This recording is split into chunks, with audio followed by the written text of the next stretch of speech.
৭১তম জন্মদিন মাননীয় মুখ্যমন্ত্রী মমতা বন্দ্যোপাধ্যায়ের পালিত হলো কঙ্কালীতলাতে। প্রতি বছরের ন্যায় এবছরও কঙ্কালীতলাতে কঙ্কালী মায়ের পুজো দিয়ে মুখ্যমন্ত্রী মমতা বন্দ্যোপাধ্যায়ের ৭১তম জন্মদিন পালিত হলো। জন্মদিন উপলক্ষে কঙ্কালীতলা প্রাঙ্গণে কেক কাটা হয়, পায়েস বিতরণ ও দুস্থ গরিব মানুষদের জন্য কম্বল বিতরণ করা হলো। প্রায় ১৮০০ কম্বল বিতরণ করা হয় বলে জানা যায়। মুখ্যমন্ত্রীর জন্মদিনে উপস্থিত ছিলেন বীরভূম জেলা সভাধিপতি কাজল শেখ, দুবরাজপুরের প্রাক্তন সাংসদ নরেশ চন্দ্র বাউরি, নানুরের বিধায়ক বিধানচন্দ্র মাঝি সহ অন্যান্য তৃণমূলের নেতা নেতৃত্বরা।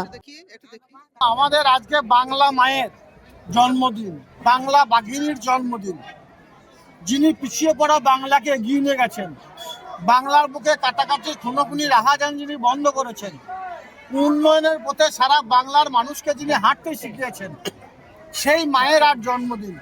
সেই জন্মদিন উপলক্ষে কঙ্কালী মায়ের মন্দির প্রাঙ্গণে এখানকার পুরোহিতদের সঙ্গে নিয়ে তাদের মাধ্যমে মন্ত্র পাঠ উচ্চারণের মাধ্যমে মায়ের দীর্ঘায়ু কামনা করলাম, সঙ্গে সঙ্গে তার সুস্থতা কামনা করলাম এবং আমাদের তৃণমূল কংগ্রেস দলের সাধারণ সম্পাদক যুবরাজ অভিষেক বন্দ্যোপাধ্যায় তার সুস্থতা এবং দীর্ঘায়ু কামনা করলাম।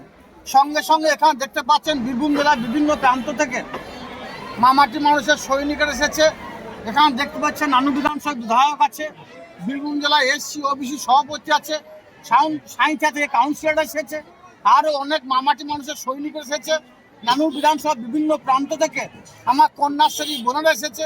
তাদেরকে সকলকে সঙ্গে নিয়ে পুজো পাঠের সঙ্গে সঙ্গে আমরা এখানে পায়েস দেওয়া হলো, সকলকে পায়েস খাওয়ানো হলো, তারপরে সকলকে কেক খাওয়ানো হলো। ৭১টি কেক কাটা হয়েছিল এবং ৭১টি পুজোর ডালি নিয়ে মন্দির প্রাঙ্গণে গিয়েছিলাম।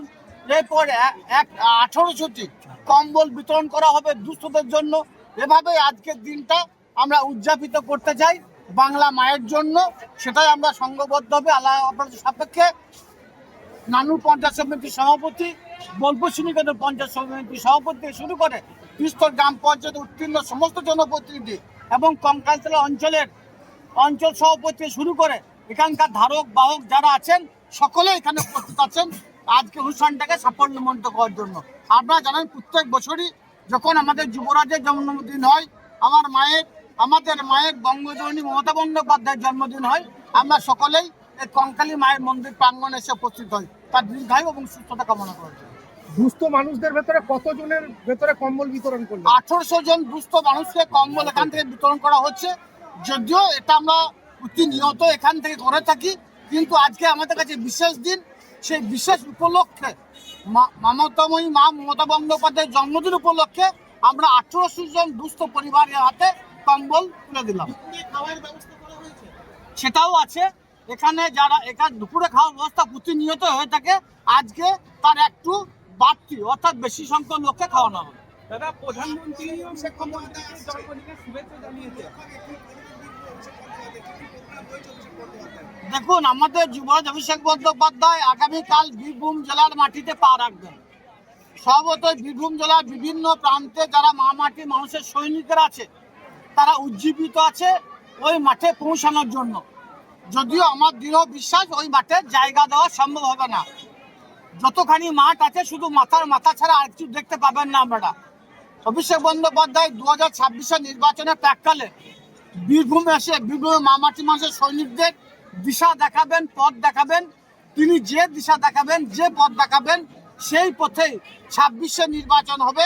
মমতাময়ী মা মমতা বন্দ্যোপাধ্যায় যে জনমুখী প্রকল্পগুলো বাস্তবায়িত করেছেন সেই প্রকল্পগুলোই আমাদের হাতিয়ার হবে এবং উন্নয়ন এবং অভিষেক বন্দ্যোপাধ্যায়ের দিশা এবং পথে আমাদের সেই পথে আমাদেরকে পরিচালিত করবে। সেই পথে আমরা 26 নির্বাচন করব। বীরভূম জেলার যে 11টা সিট আছে 11তে জোড়া ফুল ফুটবে, বাকিরা সরষের ফুল দেখবে। লোক এখন আমাদের আইডিয়ার বাইরে। আমরা এখনো পর্যন্ত কোনো হিসাব ঠিকঠাক পাচ্ছি না। যত দিন যাচ্ছে লোক সংখ্যা ততই বেড়ে চলেছে। সেটা 8 লক্ষ হবে না 10 লক্ষ হবে, আমরা কিছুই বুঝে উঠতে পারছি না।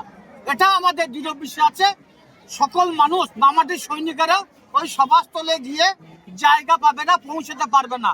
যত সংখ্যক মানুষ মাঠে থাকবে তার 3 থেকে 4 গুণ মানুষ মামাটি সৈনিক মাঠের বাইরে থাকবে। আমার কথাটা মিলিয়ে নেবেন, প্রয়োজনে ড্রোন ক্যামেরা নিয়ে যাবেন, শুট করে দেখে নেবেন। যেমন অভিষেক বন্দ্যোপাধ্যায় সর্বভারতীয় তৃণমূল কংগ্রেস দলের সাধারণ সম্পাদক। তিনি কার সঙ্গে বসবেন, কি নির্দেশ দেবেন, কি পতঞ্জলি দেবেন, কার কার সঙ্গে দেখা করবেন, সে বিষয়গুলো সম্বন্ধে আমরা এখনো অবহিত নই। অবশ্যই উনি আগামীকাল আসছেন, আর রাত্রের মধ্যে আমরা জেনে যাব, জেনে গেলে আপনাদেরকে জানিয়ে দেওয়া হবে। সোনালী বিবির সঙ্গে দেখা হওয়ার কোনো কথা আছে? দেখা করা করবে, এই ধরনের খবর যেমন আপনাদের কাছে আছে, আমাদের কাছে আছে। কোথায় করবেন, কিভাবে করবেন, সেগুলো আমরা সঠিকভাবে বলতে পারবো না। একটা উপর থেকে নির্দেশ আছে, অভিষেক বন্দ্যোপাধ্যায় একটা প্রোটোকল আছে, সেই প্রোটোকলের বাইরে আমরা যেতে পারি না। তিনি দেখা করবেন সেটা আপনিও জানেন, আমিও জানি। কিভাবে করবেন, কোথায় করবেন, সেগুলো জানা নেই, তো দেখা করবেন এটা আমাদের কাছে খবর আছে। দাদা এসআই নিয়ে এখনো মানুষকে ভোগান্তির মুখে পড়তে হচ্ছে, এসআই নিয়ে এখনো বয়স্কদেরকে ভোগান্তির মুখে পড়তে কিভাবে? এর থেকে বড় দুঃখজনক কারণ, দুঃখজনক বিষয় আর কিছু আছে বলে আমি মনে করি না। বাংলার মানুষ, বাংলার গণতন্ত্র প্রিয় মানুষ, বাংলার ভোটার, তারা যেন তাদের সাংবিধানিক অধিকার প্রয়োগ করতে না পারে, তারা যেন তাদের গণতান্ত্রিক অধিকার প্রয়োগ করতে না পারে, এর জন্য বিজেপির এটা একটা ষড়যন্ত্র বলে আমি মনে করি। এর আগেও বিজেপি বিভিন্ন ধরনের ষড়যন্ত্র করেছে, এনআরসি করেছে, সিএ করার চেষ্টা করেছে, লাভ হয়নি। বাংলার যারা মমতা বন্দ্যোপাধ্যায়ের সৈনিক আছে, তাদেরকে ইডি সিবিআইয়ের ভয় দেখিয়েও লাভ হয়নি। 21-এ নির্বাচন, 24-এ নির্বাচন, তার প্রমাণ আমরা দেখেছেন। সভাপতি 26-এ নির্বাচনের প্রাক্কালে বিজেপি এসআই নিয়ে যে ষড়যন্ত্র করার চেষ্টা করছে, লাভ হবে না। বাংলার মানুষ মমতা বন্দ্যোপাধ্যায় উন্নয়নের সঙ্গে আছে। মমতা বন্দ্যোপাধ্যায়, অভিষেক বন্দ্যোপাধ্যায় যাদের ডমিনেশন দেবে, বাংলার বুকে চতুর্থবারের জন্য বাংলার মসনদে মাননীয় মুখ্যমন্ত্রী মাননীয় মমতা বন্দ্যোপাধ্যায় 250-এরও বেশি আসন নিয়ে ক্ষমতায় আসবেন, সেদিনটা অপেক্ষায় আমরা আছি। কঙ্কালতলায় বিজেপির আইটি সেলের ইনচার্জকে মারধরের অভিযোগ তৃণমূলের বিরুদ্ধে, কি বলবেন? এই বিষয়টা আমার থেকে আপনাদের কাছে বেশি জানা থাকবে, খবর থাকবে, কারণ আমরা হচ্ছেন গণতন্ত্রের চতুর্থ স্তম্ভ, বারবারই বলে থাকি। আসল সত্য উদ্ঘাটন করা আপনাদের কাজ, আপনাদের ডিউটি। আমি কালকে আমার অঞ্চল সভাপতি আলেপ ভাই এখানে আছে, আলেপ ভাই কাছ থেকে দেখতে পেলাম, এসে জানতে পারলাম রাত্রিতে যে ব্যক্তিটি থানাতে কমপ্লেন করেছিল, সে কারো দ্বারা প্রভাবিত হয়ে থানাতে কমপ্লেন করেছে। কারো দ্বারা বলতে বিজেপি নেতৃত্বের দ্বারা। তারা তৃণমূল কংগ্রেস দলটাকে কলুষিত করতে চেয়েছিল, তার প্রমাণ গতকাল পেয়েছেন। সেই ব্যক্তিটা থানায় গিয়ে লিখিত হয়ে অভিযোগ দায়ের করেছে যে না, আমাকে কেউ মারধর করেনি, আমার উপর কেউ অত্যাচার করেনি, আমি মিথ্যা অভিযোগ করেছিলাম, তার জন্য আমি দুঃখিত। সর্বদা বিজেপি দলকে আমি বলবো, এই কঙ্কালী মায়ের মন্দির প্রাঙ্গণ থেকে যে এইসব ভাবে মিথ্যার আশ্রয় নিয়ে, টাকা পয়সা দিয়ে, জাতপাতের ভেদাভেদ করে বীরভূম জেলা মানুষকে বিপথে পরিচালিত করা যাবে না। আপনারা যে ষড়যন্ত্র করেছিলেন, তার প্রমাণ তিনি নিজেই দিয়েছেন যে আমি দুঃখিত এই জন্য অভিযোগ করার জন্য। সর্বতই বলবো, আসুন বীরভূম জেলাতে বাংলার উন্নয়নের স্বার্থে লড়াই করি। আপনারা মানুষকে পেটে লাথ মারার চেষ্টা করেছেন, মানুষের পেটে ভাত করার চেষ্টা করেছেন, 100 দিনের কাজের টাকা বন্ধ করেছেন কেন্দ্র সরকারকে বলে, বাংলার যারা বিজেপি আছে আবাস যোজনার টাকা বন্ধ করেছেন, কিন্তু লাভ হয়নি। বাংলার মানুষ মমতাময়ী মা মমতা বন্দ্যোপাধ্যায়ের সঙ্গে ছিল, অভিষেক বন্দ্যোপাধ্যায়ের সঙ্গে ছিল, আছে, থাকবে।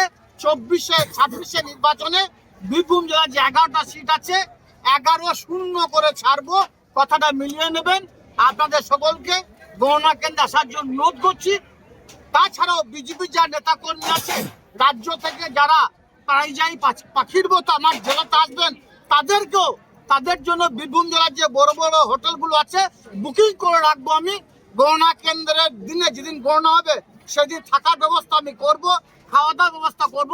তারা সেই হোটেলে থাকবে, খাবে এবং 0টাকে ঘাড়ে করে নিয়ে কলকাতার উদ্দেশ্যে রওনা হবে। রাহুল সিনহা আপনাকে হুঁশিয়ারি দিয়েছে, কি বলবেন? ওগুলো একটা হাস্যকর ব্যাপার। রাহুল সিনহা যে একটা পঞ্চায়েত নির্বাচনে, পঞ্চায়েত সমিতি নির্বাচনে, জেলা পরিষদে, এমএলএ এমপিতে 18 বার দাঁড়িয়ে গোহারা হেরেছে, সেই মানুষের প্রশ্নের জবাব কাজল শেখ দেবে না।